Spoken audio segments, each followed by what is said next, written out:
আমাদের চিটাং গ্রুপ আমরা মোটামুটি এই যে গুলি চালনা অন্যান্য সবকিছুতে বেশ ফাস্ট হইতাম। আমরা উই ডিড ভেরি ওয়েল। আমরা বলতে ঠিক আছে, ওদেরকে আমরা ট্রেনিং দিব, যাগুলো তোমরা দিতে পারো নাই, আমরা যখন দেশেই ফিরবো তখন সেই ট্রেনিং ওদের, এবং আমাদের কথা তারা রাজি হয়ে মোটামুটি ওদেরকে বলে ঠিক আছে ওরা আমাদের সঙ্গে যেতে পারবে।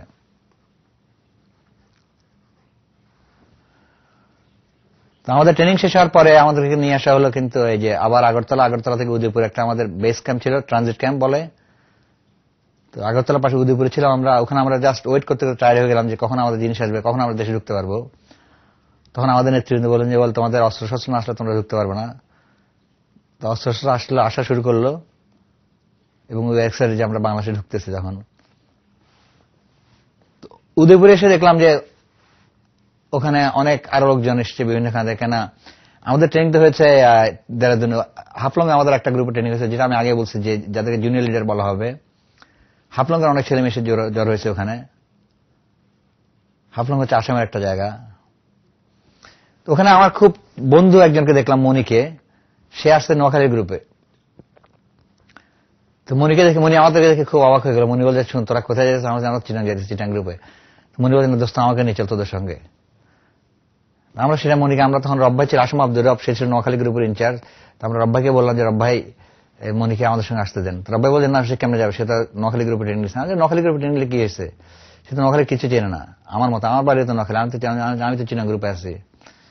আপনি আপনার যাকে যেখানে পাঠান এবং পাঠান যে সেজন সেখানে কাজ করতে হয় সেরকম জায়গা, that he knows the place. And তো রব ভাইকে পরে অনেক কষ্ট করে রাজি করাইছি আমরা, মানন ভাইকে দিয়ে বলায় বা আরো কিছু চিটাং লিডারশিপকে দিয়ে বলায়। পরে মনি শেষ পর্যন্ত আমরা একসঙ্গে দেশে ঢুকছি, চিটাংয়ে ঢুকছি। এবং মনি এখন আমার বন্ধু। আজকে আমরা কত বছর ধরে, 40-45 বছর ধরে আমরা আমেরিকাতে আসার পর আমি একই কোম্পানিতে, আমি আর মনি গত 20 বছর চাকরি করছি। আমরা একই রাস্তার উপর আমাদের বাসা। তো we still remain very close.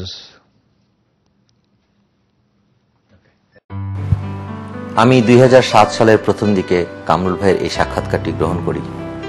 Kamrul ভাই 2006 সালের শেষের দিকে ব্রেন ক্যান্সারে আক্রান্ত হন এবং পরবর্তীতে তার মাথায় অস্ত্রোপচার করা হয়। এই জন্য আপনারা হয়তো লক্ষ্য করেছেন যিনি কথা বলতে বলতে ক্লান্ত হয়ে পড়ছিলেন। তাই আমি বলেছিলাম কামরুল ভাই আজ তো অনেক কথা বললেন, আমি আরেকদিন এসে আপনার কাছ থেকে বাকি কথাগুলো শুনব। কিন্তু এই সাক্ষাৎকারটি নেবার কিছুদিন পরেই উনি আবার অসুস্থ হয়ে পড়েন এবং তার মাথায় একটি দ্বিতীয় অস্ত্রোপচার করা হয় এবং তার ফলশ্রুতিতে উনি ধীরে ধীরে বাকশক্তি হারিয়ে ফেলেন এবং আমার কামরুল ভাইয়ের মুখ থেকে তার স্বাধীনতা যুদ্ধের বাকি না বলা কথাগুলো শোনার সুযোগ আর হয়ে ওঠেনি। পরিশেষে 2007 সালের 11 সেপ্টেম্বর কামরুল ভাই ইন্তেকাল করেন।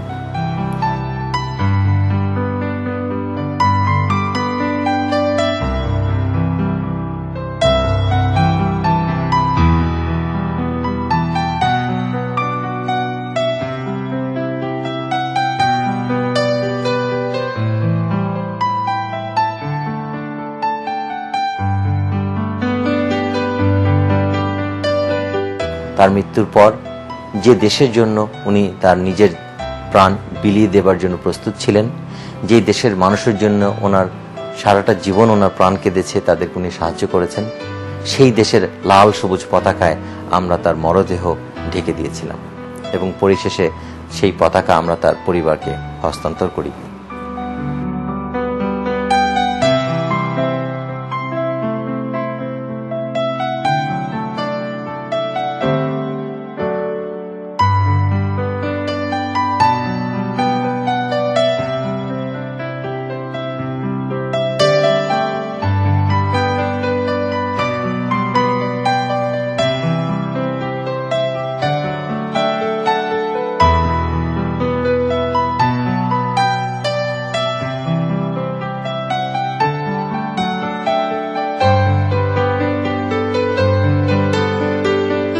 সেদিন কবরস্থানে আমরা সবাইকে জিজ্ঞেস করেছিলাম আপনি কি একজন মুক্তিযোদ্ধা? এভাবে আমরা খুঁজে বের করে নিয়েছিলাম সেখানকার সব কজন মুক্তিযোদ্ধাদের। তাদেরকে আমরা বলেছিলাম আজ আপনারা আপনাদেরই এক সহযোদ্ধাকে জানাবেন অন্তিম অভিবাদন, এবং তারা সবাই এক সারিতে দাঁড়িয়ে শেষ বিদায় জানিয়েছিলেন তাদেরই এক প্রাণপ্রিয় সহযোদ্ধাকে স্যালুট দিয়ে।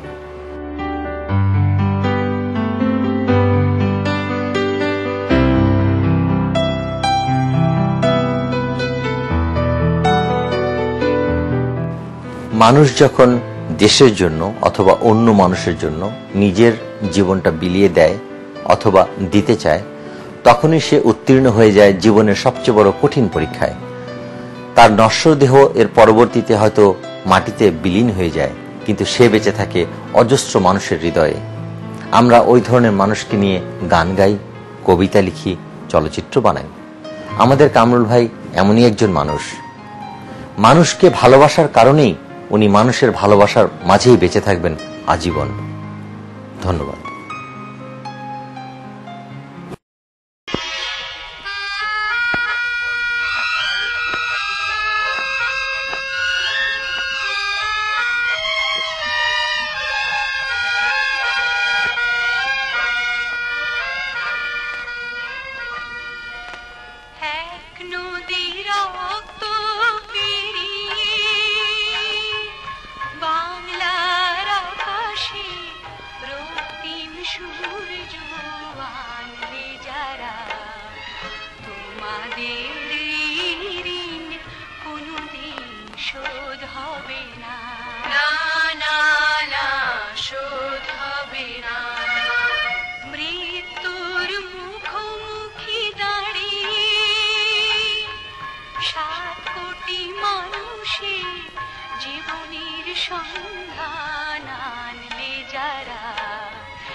তোমাদের ঋণ কোনদিন শোধ হবে না।